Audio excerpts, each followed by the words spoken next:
Once upon a time there was a woman that truly desired to have a beautiful daughter, a sweet child with black hair, white skin and red lips. That was her most profound desire. One day she gave birth to a beautiful baby. Her wish had become true. But something happened. The woman was unhappy with this situation. She started to resent her daughter. Pervasive thoughts were filling her mind. One day she glanced at her 7-year-old child, and she took a catastrophic resolution. The child had to die. Fairy tales don't provide all the information. We usually don't know in depth the feelings of the characters except for those necessary to give continuity to the story. From the birth of Snow White to her mother's decision to kill her, we discovered she started to be envious of her beautiful child. The story doesn't provide any more detail about it. We don't know how the mother treated the child during those 7 years. And for the sake of transparency, it is important to stress this detail. The very first Snow White edition from the Grimm brothers in 1812 had indeed a murderous mother. The following edition started to suffer several changes, and the 1937 Disney adaptation strayed away from the original story. In this video, the 1812 edition will be the subject of analysis. Let's go back to our first edition then. Snow White is only 7 years old when her mother decides to kill her. Snow White grew up and became even more beautiful. When she was 7 years old, she was as beautiful as the light of the day, even more beautiful than the queen herself. When the queen heard Mira say this, she became pale with envy, and from that hour on, she hated Snow White. Whenever she looked at her, she thought that Snow White was to blame, that she was no longer the most beautiful woman in the world. This turned her heart around. Her jealousy gave her no peace. Finally, she summoned a huntsman and said to him, "Take Snow White out into the woods to a remote spot and stab her to death. As proof that she is dead, bring her lungs and her liver back to me. I shall cook them with salt and eat them."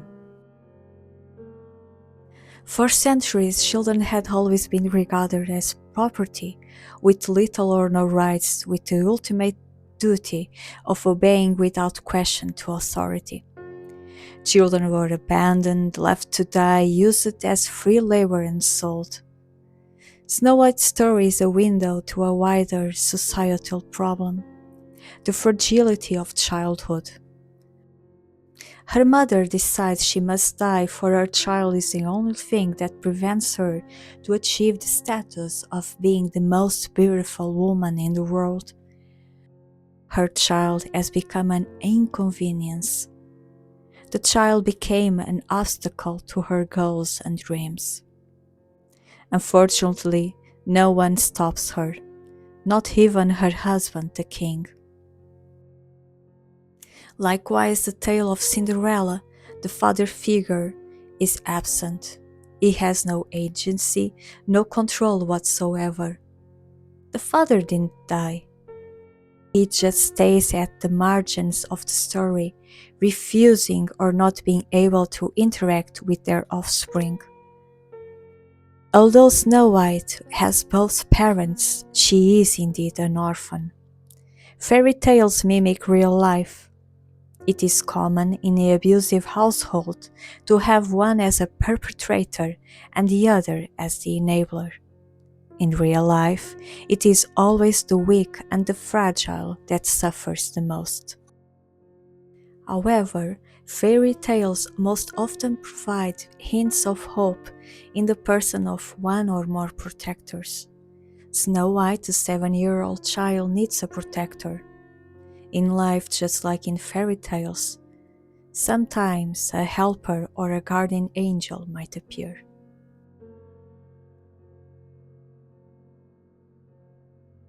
Finally she summoned the Huntsman and said to him, "Take Snow White out into the woods to a remote spot and stab her to death. As proof that she is dead, bring her lungs and her liver back to me. I shall cook them with salt and eat them." The huntsman took Snow White into the woods. When he took out his hunting knife to stab her, she began to cry and begged fervently that he might spare her life, promising to run away into the woods and never return.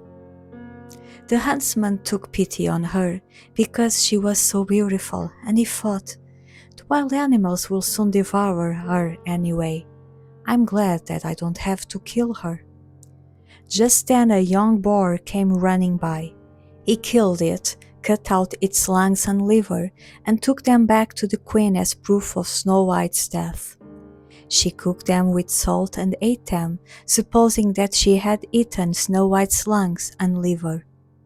The huntsman doesn't have the courage to kill Snow White, so he lets her go to the forest knowing too well she will end up dead. Although he doesn't kill her, he knows that letting a 7-year-old alone in a dark forest full of dangers will take care of the matter in hand. Just like her father, the huntsman doesn't help her. They don't take an active action to release her from the evil mother. Both men in the story stand aside and let the violence take its course. Just like NPCs, non-playable characters in video games, they don't interfere in the main action. In contrast to Greek mythology, where more than often humans are severely and unjustly punished by petty reasons, fairy tales always provide a rescuer or a helper to the hero. That is the role of the 7 dwarfs in the Grimm version. It is possible they might represent the passage of time, since 7 has a symbolic meaning of completion of a cycle. The dwarfs are fae, non-human magical beings that in exchange to domestic labor, they offer her a secure place to stay as long as she keeps her guard up. The dwarfs pitied her and said, "If you will keep house for us, and cook, sew, make beds, wash and knit, and keep everything clean and orderly, then you can stay here, and you'll have everything that you want. We come home in the evening, and supper must be ready by then, but we spend the days digging for gold in the mine. You will be alone then. Watch out for the queen, and do not let anyone in." It is interesting to notice they never promised to protect her. How could they? Although she is still a child, she is left all alone during the day. The Fae assume quite wrongly a 7-year-old is quite capable of staying all alone in a house in the middle of the forest and to resist any outside invitation. It is no wonder that disaster strikes almost immediately. Then she fought and fought again, how she could kill Snow White. At last she thought of something. Coloring her face, she disguised herself as an old peddler. Snow White's mother knows exactly what she must do to gain her trust. By disguising as an old lady, she is clearly trying to convey the image of a caring and innocent old woman. The first attempt is a success. Snow White peered out the window. "What do you have?" "Bodice laces, dear child," said the old woman, and held one up. It was braided from yellow, red, and blue silk. "Would you like this one?" "Oh yes," said Snow White, thinking. "I can let the old woman come in. She means well." She unbolted the door and bargained for the bodice laces. "You are not laced up properly," said the old woman. "Come here, I'll do it better." Snow White stood before her, and she took hold of the laces and pulled them so tight that Snow White could not breathe, and she fell down as if she were dead. Then the old woman was satisfied, and she went away. The dwarf saved the little girl by removing the lace, and she recovers conscience. Then she is tricked a second and a third time. Although the dwarfs tell Snow White to not let anyone enter in the house, still Snow White keeps talking and accepting gifts from the different old ladies that appear at her doorstep. Is she that naive that she can't understand those ladies are in fact her mother? My personal opinion is that she knows the truth. But she desires so much the love and affection of her mother that she keeps running to her arms. Even knowing she is at danger, she keeps being compelled to ignore the fae's warnings and to put herself at the mercy of her cruel mother. Psychology explains this as trauma bonding. The attachment between Snow White and her mother is full of inconsistencies. The mother tries to kill her, and now she is offering her a chance of a little bit of companionship in an isolated house and some beautiful gifts. Snow White is so desperate for her mother's attention that she is willing to risk it all in order to grab a sensation of security and love. People usually tend to return back to what is familiar. Snow White is used to violence and evil. No wonder she doesn't seem to pay attention to the dwarf's well-intended warnings. Once again they warned her to be on guard and not to open the door to anyone. It is possible to assume she chooses to erase the memory of the evil her mother did to her in order to survive mentally and emotionally in a world that is too terrible to her. After all, she is a child and she needs her mother. She wants to be loved and she is willing to risk it all just to receive some attention and a little bit of love. Snow White is indeed a victim of the most cruel crime, not being loved by her parents. One is actively pursuing her death and the other stands aside. It is no wonder that the third gift sends her to a deep sleep, a poisoned apple.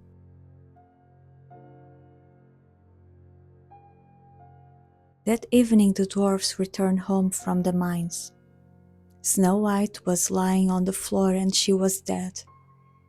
They loosened her laces and looked in her hair for something poisonous, but nothing helped. They could not bring her back to life. They laid her on a bier, and all seven sat next to her and cried for 3 days. They were going to bury her, but they saw that she remained fresh. She did not look at all like a dead person, and she still had beautiful red cheeks. They had a glass coffin made for her and laid her inside so that she could be seen easily. They wrote her name and her ancestry on it in gold letters, and one of them always stayed at home and kept watch over her. Snow White lay there in the coffin a long time, and she did not decay. She was still as white as snow and as red as blood, and if she had been able to open her eyes, they still would have been as black as ebony wood. She lay there as if she were asleep. At last her mother succeeds. Snow White falls into a deep sleep and lays inside the glass coffin for a long time. She is not dead. Her deep sleep conveys a deep symbolic meaning. She is going through the process of mourning and dealing with all the pain and suffering of not being loved. When the pain is too intense, people tend to shut down and to stop feeling.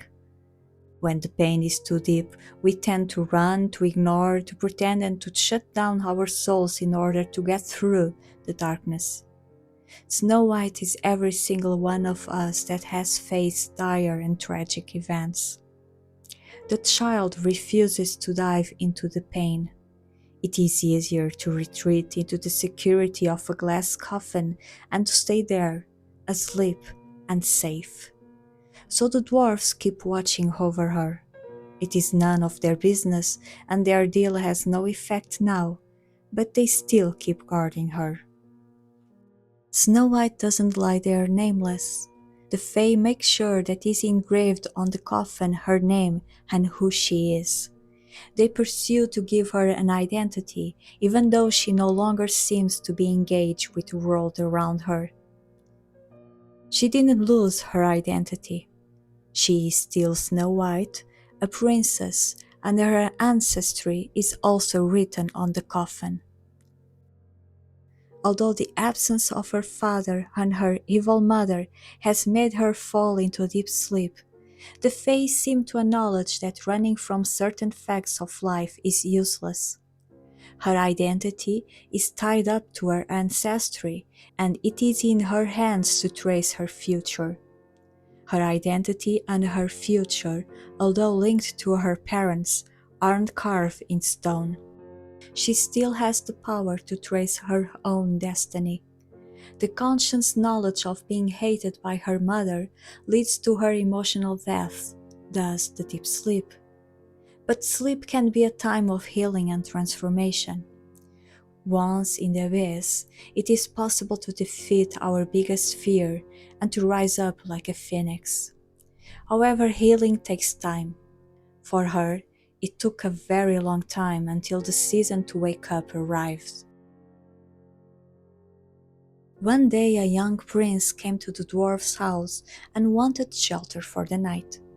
When he came into their parlor and saw Snow White lying there in a glass coffin, illuminated so beautifully by 7 little candles, he could not get enough of her beauty. He read the golden inscription and saw that she was the daughter of a king. He asked dwarfs to sell him the coffin with the dead Snow White, but they would not do this for any amount of gold. Then he asked them to give her to him, for he could not live without being able to see her, and he would keep her and honor her as his most cherished thing on earth. Then the dwarfs took pity on him and gave him the coffin.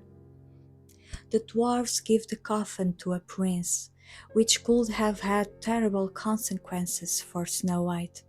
They kept guarding her for a quite long time, but their fey nature compels them to the hidden treasures of the mines. They can't change or evolve. They are like children, still remaining in their little world, with no need to personal growth or transformation. The prince had it carried to his castle and had it placed in the room where he sat by it the whole day, never taking his eyes from it. Whenever he had to go out and was unable to see Snow White, he became sad, and he could not eat a bite unless the coffin was standing next to him.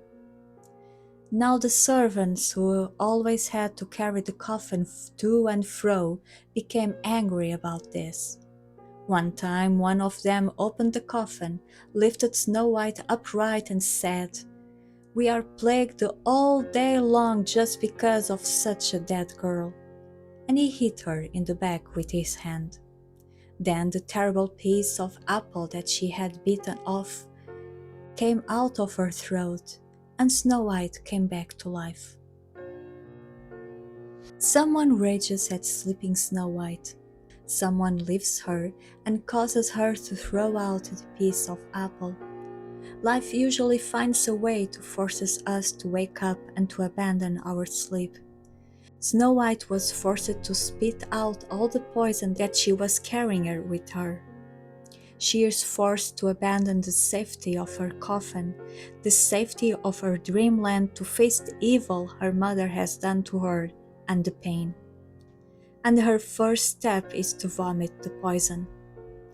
The symbolic meaning behind this is obvious. The poison is so strong that she rather stays asleep than to face the reality. However, one day someone decides it is enough and confronts her and gives her the opportunity to wake up. She is left with two choices: to ignore the angry servant and remain asleep, or to gain ownership of herself and to rise up back to her life. Although she chose to wake up, her mother is still an evil woman, and her father keeps being absent. Nothing has changed. She has gotten older, for she stayed in her slumber for a long time. She is no longer a child. It is possible that she might be 21 years old due to the symbolic meaning of the 7 dwarfs plus the 7 candles.